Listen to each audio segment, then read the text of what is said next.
اور یہ اس طرح کے مقدمات جن کا کوئی کسی لا کے اندر ڈیفائنڈ ایز کرائم بھی نہیں ہے اور وہ بھی نیب کے ایمبٹ میں دے دینا اور اس کو باقی اداروں کو ریڈنڈنٹ کر دینا، تو نیب کو تو ایک اوور آرچنگ ایک سپرفیشل رول پرووائڈ کر دیا گیا جو کہ قانون میں بھی نہیں تھا اور وہ ہر طرح سے آپ کے فنڈامنٹل رائٹس کی بھی نفی کرتا تھا.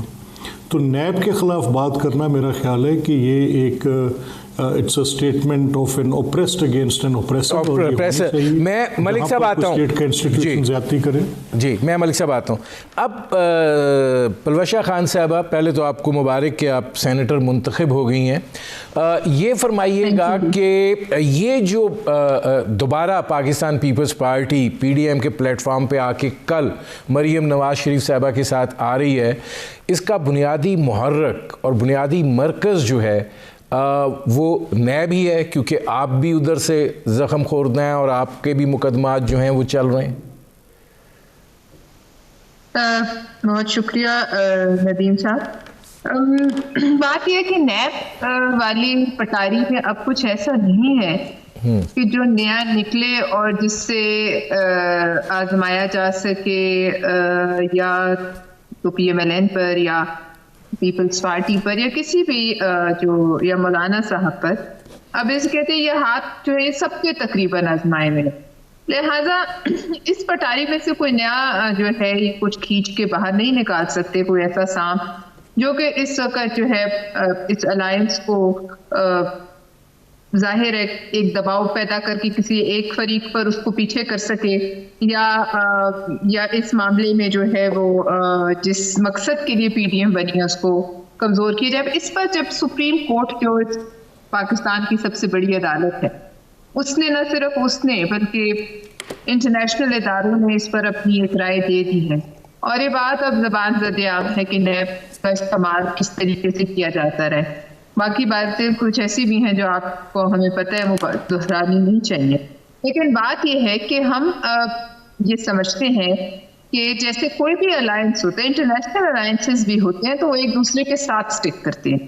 حتیٰ کہ یہ تو چلے ہمارا ایک پولیٹیکل الائنس ہے، یہ جو بڑے بڑے دنیا کے الائنس ہیں، نیٹو ہے، دوسرے اس میں بھی ایک فریق پر اٹیک سب پر اٹیک سمجھا جاتا ہے. پارٹ آف جو ان کا اپنی ایس او پیز ہوتے ہیں اور ان کا جو پلوشہ صاحبہ یہاں میرے سے ایک سوال ہے، چونکہ آپ نے اٹیک کی بات کی، جب دو فریق جو ہیں وہ ایک دوسرے پر اٹیک شروع کر دیں تو پھر آپ سمجھتی ہیں کہ اس اتحاد میں کوئی جان رہ جاتی ہے؟ کون سے اتحاد میں؟ جی پی ڈی ایم کی بات. پی ڈی ایم کے میں مسلم لیگ نواز اور پیپلز پارٹی کی آپس میں جو وہ کھٹ پٹ ہوئی ہے، نظریاتی اختلاف اپنی جگہ.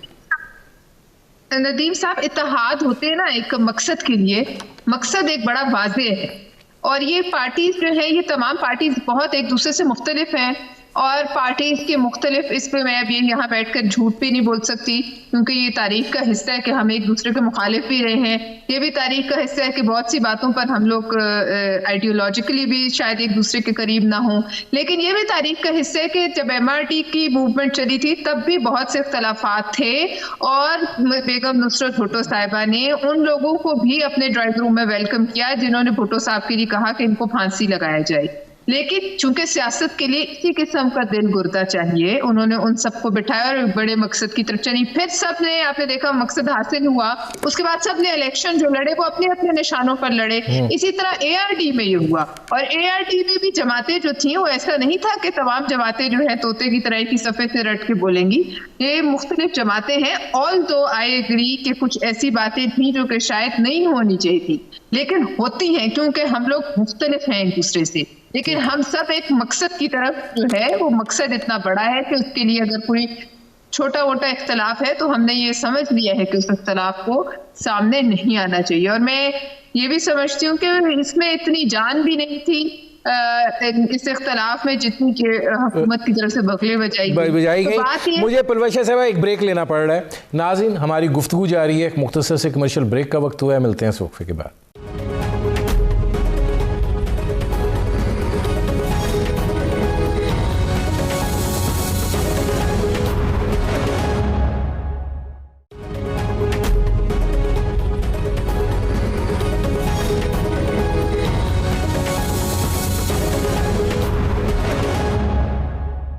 Welcome back. اچھا، اس میں فردوس صاحب یہ فرمائیے گا کہ آپ سمجھتے ہیں کہ پی ڈی ایم جو ہے وہ آپ کے لیے ایک بڑا خطرہ ہے، اور جو پریشر انہوں نے کریٹ کر دیا ہے اور جو غلطیاں آپ بھی کرتے چلے جا رہے ہیں اس میں مشکلات جو ہیں وہ آپ کے دروازے پر آپ بڑی شدت کے ساتھ دستک دے رہی ہیں؟ دیکھیں، میرے خیال سے تو کوئی پریشر ہے نہیں. آپ کن غلطیوں کی بات کر رہے ہیں وہ میری سمجھ سے باہر ہے.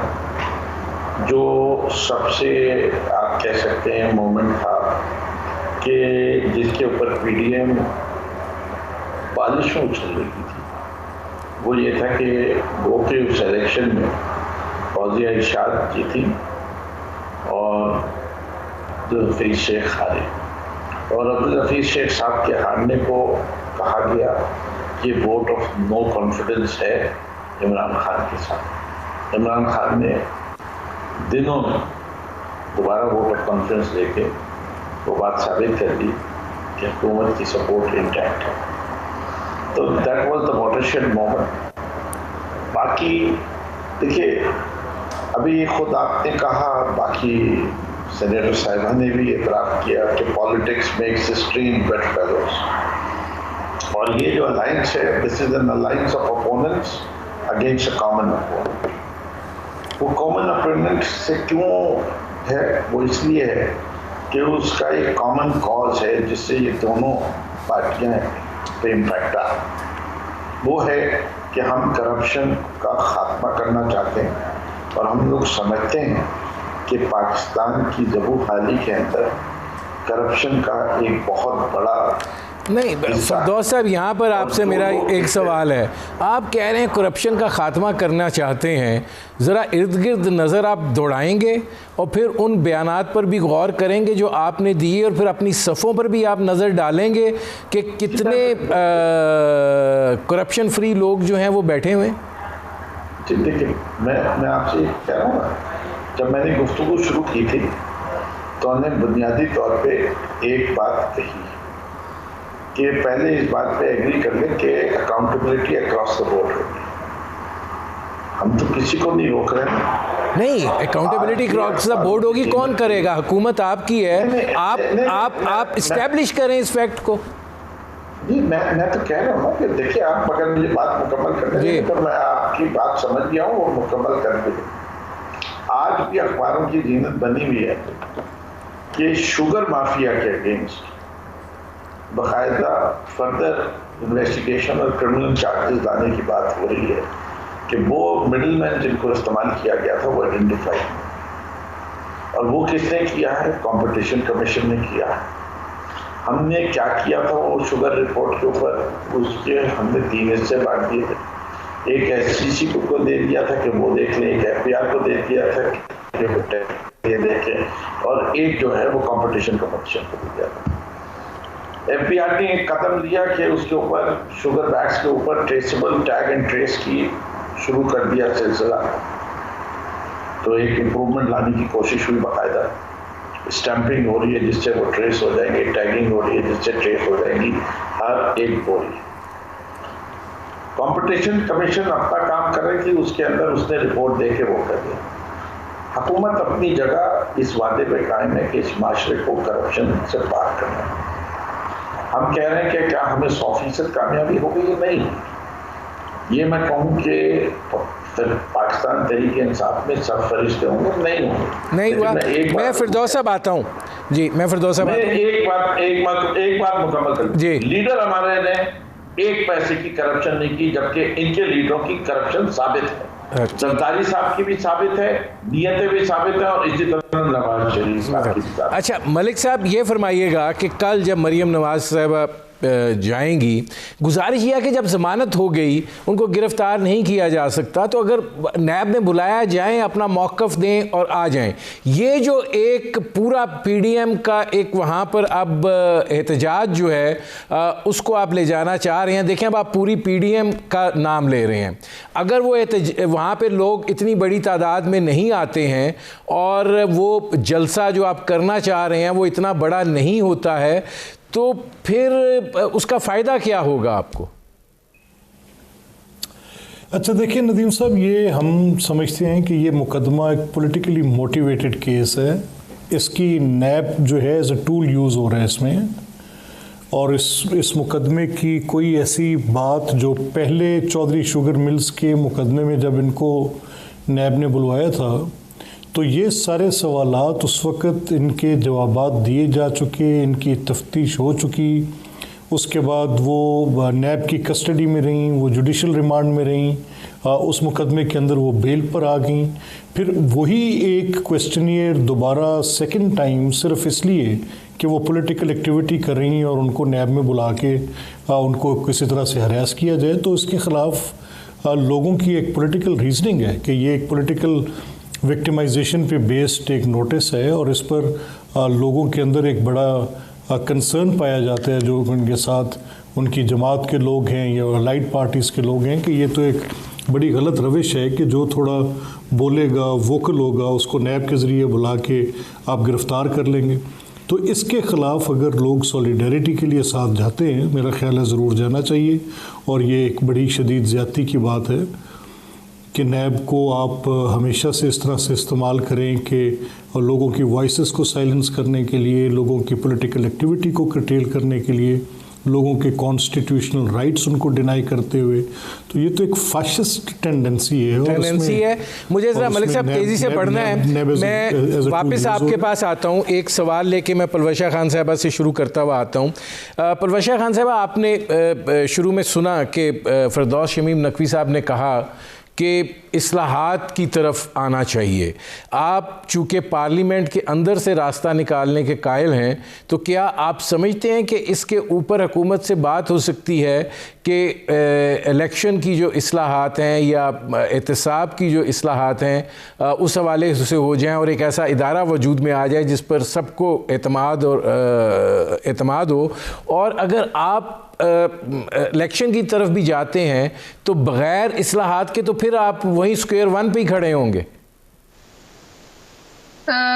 دراصل بات یہ ہے ندیم صاحب کہ یہ تمام چیزیں جو آپ کہہ رہے ہیں یہ کوئی امپاسبل چیزیں نہیں ہیں، لیکن ان کے لیے ایک ماحول جو ہے وہ مفاہمت کا اور ایک ساتھ بیٹھ کر بات کرنے کا وہ پیدا کرنا بہت ضروری ہے. اس کے علاوہ جو ہے اس قسم کی جو آج کل ہماری سیاست میں اور جنرلی اتنی پولرائزیشن پھیلا دی گئی ہے، جب آپ اپوزیشن کو کہتے ہی چور اور ڈاکو، جیسے ابھی نقوی صاحب نے کہا کہ ثابت ہو چکا ہے، مجھے تو علم نہیں ہے کہ زرداری صاحب کے اوپر 90 کی دہائی سے آج تک کچھ ثابت ہو گیا ہو، اور اگر ثابت ہو گیا ہوتا تو آج تک مقدمے پہ مقدمہ جو ہے بنانے کی کیا حاجت؟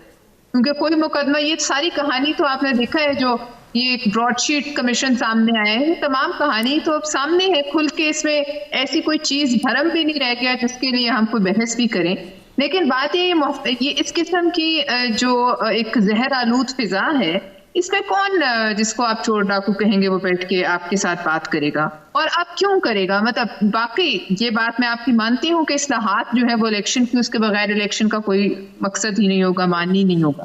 لیکن مجھے بتائیے، جہاں تک احتساب کی بات ہے، اب ایسا کیا ہے جو نون نے بھگتنا ہے یا پاکستان پیپلز پارٹی نے بھگتنا ہے؟ مطلب دیکھ لیں، جیلیں دیکھ لیں، قیدیں دیکھ لیں، کبھی پیمز میں قید ہیں، کبھی اڈیالہ میں قید ہیں. اب اس سے زیادہ آپ کیا سمجھتے ہیں کہ کون سا ایسا دباؤ ہے؟ پلوشہ صاحبہ سوال یہ ہے کہ اگر یہی طرز عمل رہتا ہے تو آپ بھی سینیٹر ہیں، پھر پارلیمنٹ جو ہے وہ تو ریڈنڈنٹ ہو گئی، تو پھر یا آپ مسلم لیگ نواز کا موقف تسلیم کر لیں کہ جی اچھا نظام ہی گرا دو، حکومت ہی گرا دو، لیکن گرا کے اس کے نتیجے میں کیا حاصل وصول ہوگا جب سارا کچھ جو ہے وہ اپنی پرانی ڈگر پہ ہوگا؟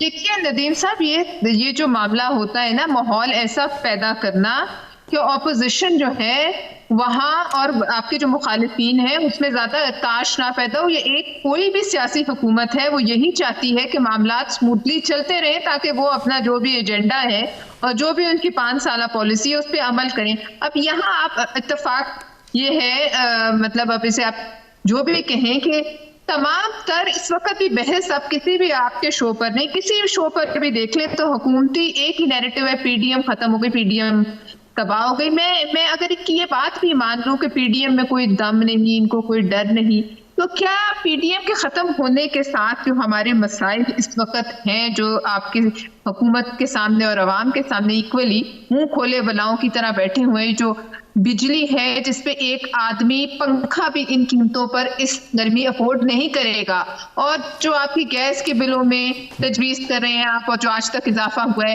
پھر آپ آ جائیے مرغی جو آپ کی بیسک پروٹین ہے وہ اس کی قیمت آپ کو علم ہوگا کہ 500 تک ٹچ کریے، چینی کو لے لیں، آٹا، یہ بیسک سٹیپلز ہیں آپ کے. اور یہ بتائیے کہ جو ابھی آپ کے آئی ایم ایف کے ساتھ معاملات ہیں جس پر شور مچا ہوا ہے، جو آپ نے اسٹیٹ بینک کو ان کے حوالے کر، یہ معاملات کہاں جا رہے ہیں؟ کہاں جا رہے ہیں؟ میں پلویشا صاحب آتا ہوں اس میں. ملک صاحب یہ فرمائیے گا کہ آپ کیا سمجھتے ہیں کہ نہیں یہ نظام ہی گرنا چاہیے، تبدیلی آنی چاہیے تب معاملات ٹھیک ہوں گے، یا یہ کہ یہ جو پارلیمنٹ ہے، جمہوریت چلے، پارلیمنٹ اپنے 5 سال پورے کرے، اور اس کے اندر پارلیمنٹ کے اندر کوئی راستہ آپ کو دکھائی دیتا ہے کہ ڈائیلاگ جو ہے وہ ہو سکتا ہے اور یہ جو مختلف چیزیں ہیں ان پہ بات چیت ہو سکتی ہے؟ صاحب میں تو کسی مقصد کے تابع یا اپنی بات کو کرنے کے لیے کوئی خاص دلیل دے کر آپ کے ساتھ آگے بات کر سکتا ہوں اور کوئی ایکسینچویٹ بھی کر سکتا ہوں، تھوڑا بہت اپنی مرضی کے تابع بات کر سکتا ہوں، لیکن واقعات جو ہوتے ہیں وہ ایک تاریخی ایک اپنا نقش چھوڑتے ہیں، اور یہ اس پارلیمنٹ کے حصے میں باتیں آئیں گی. نمبر 1 کہ یہ پارلیمنٹ اپنی کانسٹیٹیوشنل بائنڈنگز کو بھی اڈھیر نہیں کر سکی جو ان کے اوپر ذمہ داری تھی، اور جو مینڈیٹڈ تھا کہ یہ لیڈر آف دی ہاؤس اور لیڈر آف دی اپوزیشن ایک میننگ فل کنسلٹیشن کریں گے for appointment of the chief election commissioner, وہاں پر بھی نہیں ہوا. ہم نے دیکھا کہ دونوں کے درمیان بات چیت تک نہیں ہو سکی. یہ ایک ڈس فنکشنل پارلیمنٹ جو اپنی، میں نے آپ کو مثال دے کر کہا کہ جو اپنی آئینی ذمہ داریاں پوری نہیں کر رہی. اس پارلیمنٹ کی ابھی تک ہمیں کوئی حیثیت جس میں لیجسلیٹو ایک بڑی ایبلٹی نظر آئی ہو، وہ بھی گورنمنٹ نے صرف آرڈیننسز کے ساتھ اپنا کام چلایا ہے اور پارلیمنٹ کو صرف اپنے مقاصد کے تحت استعمال کرنے کی کوشش کی ہے. تو ایسی پارلیمنٹ جو اپنی آئینی ذمہ داریاں پوری نہیں کر رہی، وہ ایک وزیر اعظم کی خواہش کے تابع ایک اسپیکر کے خط پہ لکھی قائم کردہ کمیٹی جس کے اندر سوائے لوگوں کو گالیاں دینے کا اس پارلیمنٹ نے اور کام کوئی نہ کیا ہو. حکومتی وزراء نے آج تک کیا؟ آپ ٹریک ریکارڈ اٹھا کر دیکھ لیں، کوئی اجلاس ایک دن سے آگے نہیں چلتا. ہماری جائز تنقید کا جواب ذاتی تنقید کے ساتھ دیا جاتا ہے. گورننس پر اٹھائے گئے سوالات کا جواب دیتے وقت ذاتی تحقیر کے پہلو نکالے جاتے ہیں. اس طرح کے حکومت کے ساتھ اور اس طرح کی پارلیمنٹ کی ورکنگ میں آپ کبھی یہ تصور نہ کریں کہ یہ کوئی ایک اس طرح کی انگیجمنٹ کے اندر بات چیت ہو سکتی ہے. میرے پاس ٹائم تھوڑا رہ گیا ملک صاحب. جی ملک صاحب ٹائم تھوڑا رہ گیا، میں ذرا فردوس صاحب کو موقع دینا چاہ رہا ہوں کہ وہ کریں. فردوس صاحب آخری میرے پاس 1.5-2 منٹ ہیں، یہ فرمائیے گا کہ یہ بات بالکل سچ ہے کہ پارلیمنٹ جو ہے اس کا استعمال ہی نہیں ہو پایا اس محاذہ رائی کی وجہ سے، اور ظاہر ہے آج آپ اپوزیشن کو کہتے ہیں آئیں جی بات چیت کریں اور اصلاحات کی طرف جاتے ہیں، آئینی ترمیم کی طرف جاتے ہیں، جبکہ معاملہ جو ہے اس نوعیت کا ہو کہ وہاں پہ ایک دوسرے کو کوئی دیکھنے کے لیے تیار نہیں ہے. آرڈیننسز کے ذریعے آپ کب تک سلسلوں کو چلائیں گے؟ تو یہ جب آپ نے پارلیمنٹ کو ہی ڈس فنکشنل کر دیا ہے تو پھر آپ کس طریقے سے جمہوری عمل کو آگے بڑھا سکتے ہیں؟ یہ پہلی چیز تو یہ کہ I don't agree with this assertion کے آرڈیننس سے چل رہی ہے. جس سے کہ اگر آپ آرڈیننس کی تاریخ پچھلے 10 سال کی لے لیں اور پاکستان تحریک انصاف کے آرڈیننسز کے لے لیں تو آپ کو کوئی خاص ڈفرینس نہیں نظر آئے گا ان نمبر آف آرڈیننس پاس. دوسری چیز ہے آرڈیننس کی لائف 90 دن ہوتی ہے.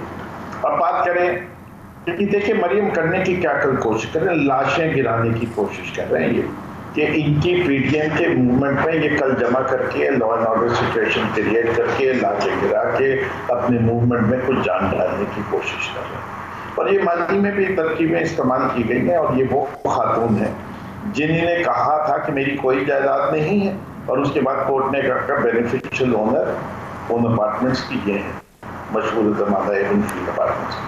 انہوں نے جو اپنا ایفیڈیوٹ دیا تھا وہ کولابری فنڈ جو ہے وہ مشہور ہو گیا. اسی طرح زرداری صاحب نے سر محل کے بارے میں جو بیانات دیے اور اس کے بعد سر محل کلیم کر دیا. جو کام انہوں نے واجد شمس الحسن فردوس صاحب میں چاہتا تھا یہ بات ہوتی اور یہ جواب بھی آ جاتا، لیکن میرے پروگرام کا وقت ختم ہو رہا ہے. بہت شکریہ فردوس شمیم نقوی صاحب، بہت شکریہ ملک احمد خان صاحب، بہت شکریہ سینٹر پرویز شاہ خان صاحبہ. ناظرین، آپ نے ہمارے پینل کے شرکاء کی گفتگو سنی. اب تک کے لیے اتنا ہی، اجازت دیجیے، اللہ حافظ.